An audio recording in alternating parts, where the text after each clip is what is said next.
So friends, क्या आप भी उन लोगों में से हैं जिन्हें बार बार सर्दी, खांसी, कफ, जुकाम हो जाती है? तो आज मैं आपके साथ शेयर करूंगी एक ऐसी आयुर्वेदिक चाय की रेसिपी जिसे एक बार पीने से ही आपको फर्क महसूस होगा। तो चलिए बनाते हैं इसे।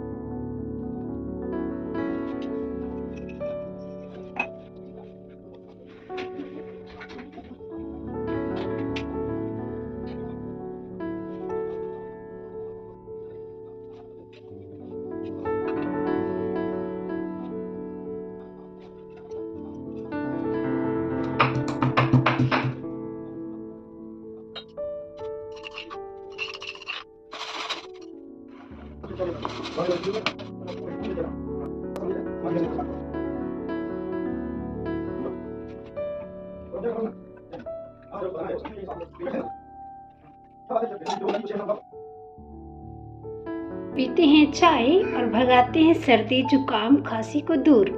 एंजॉय।